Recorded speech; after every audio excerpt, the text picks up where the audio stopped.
System में घुसपैठ हो चुकी है। धरती नहीं, सीधे नासा के स्पेस क्राफ्ट अलर्ट पर हैं।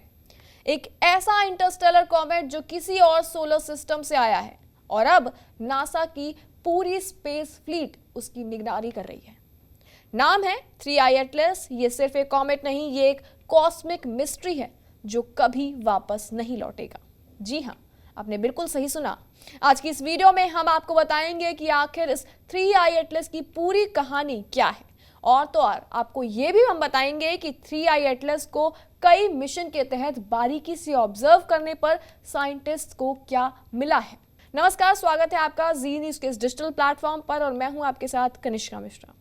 दरअसल 6 नवंबर को यूरोपा क्लिपर मिशन ने करीब 102 मिलियन माइल्स की दूरी से इंटरस्टेलर कॉमेट 3I एटलस को ऑब्जर्व किया था। दरअसल यूरोपा अल्ट्रावायलेट स्पेक्ट्रोग्राफ यानी कि यूरोपा UVS ने लगातार 7 घंटे तक इस रहस्यमयी कॉमेट का डाटा कलेक्ट किया।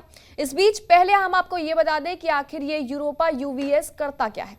तो ये इंस्ट्रूमेंट आसमान को स्कैन करता है, अल्ट्रावायलेट लाइट को अलग अलग वेवलेंथ्स में ये तोड़ता है और कॉमेट की कोवा यानी कि आइस और रॉक के कोर के चारों ओर फैली गैस और डस्ट की केमिकल कंपोजिशन को एक्सपोज करता है और मल्टीपल ऑब्जर्वेशन को इकट्ठा करके उन्हें ह्यूमन विजिबल वेवलेंथ्स में कन्वर्ट करता है।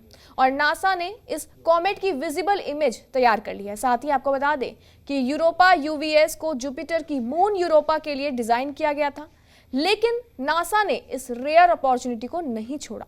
जैसे ही 3I एटलस तेजी से सोलर सिस्टम के भीतर से गुजरा, यूरोपा क्लिपर ने इस इंटरस्टेलर विजिटर को कैप्चर कर लिया जो अब कभी भी वापस नहीं आएगा। यूरोपा क्लिपर मिशन का असली लक्ष्य था अक्टूबर 2024 में लॉन्च हुआ यूरोपा क्लिपर को स्टडी करना, जो कि अप्रैल 2030 में जुपिटर सिस्टम में पहुंचेगा। और इस पूरे मिशन का मकसद है बर्फ से ढकी मून यूरोपा के नीचे मौजूद मैसिव सब सरफेस ओशन को स्टडी करना और ये पता लगाना कि वहां लाइफ सपोर्टिंग कंडीशंस मौजूद हैं या नहीं। दरअसल यूरोपा UVS यूरोपा की एटमॉस्फेयर, सरफेस और सर्विस से निकलने वाली पॉसिबल प्लूम्स को भी डिटेक्ट करेगा। हबल स्पेस टेलीस्कोप भी मैदान में। 30 नवंबर को नासा के हबल स्पेस टेलीस्कोप ने वाइड फील्ड कैमरा 3 से इंटरस्टेलर कॉमेट 3I एटलस को फिर से ऑब्जर्व किया था और उस वक्त कॉमेट अर्थ से करीब 178 मिलियन माइल्स दूर था। हबल ने कॉमेट को ट्रैक किया और इसी वजह से बैकग्राउंड स्टार्स लाइट स्ट्रीक्स की तरह दिखाई देने लगे। तो वहीं 8 और 9 सितंबर को नासा के साइकी मिशन ने करीब 8 घंटे तक 3I एटलस को ऑब्जर्व किया था। उस समय कॉमेट स्पेसक्राफ्ट से लगभग 33 मिलियन माइल्स दूर था। साइकी के मल्टी स्पेक्ट्रल इमेजर ने रिफ्लेक्टेड सनलाइट के जरिए कॉमेट की ट्रेजेक्टरी को एकदम सटीकता के साथ ट्रैक किया था और उसकी फेंट कॉमा पर भी अहम जानकारी दी थी।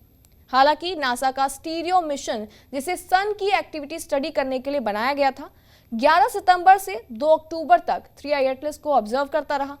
इसके बाद हम आपको बता दें कि कॉमेट बेहद फेंट था, लेकिन एडवांस इमेज स्टैकिंग और प्रोसेसिंग से नासा ने उसे साफ तौर पर आइडेंटिफाई कर लिया था।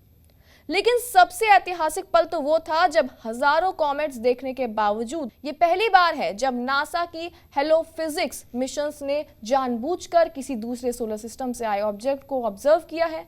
और जुलाई 2025 में चाइल्ड के रियो हर्टाडो में मौजूद नासा फंडेड एटलस सर्वे टेलीस्कोप ने इस कॉमेट को डिस्कवर किया। यह हमारे सोलर सिस्टम में प्रवेश करने वाला तीसरा ज्ञात इंटरस्टेलर कॉमेट है।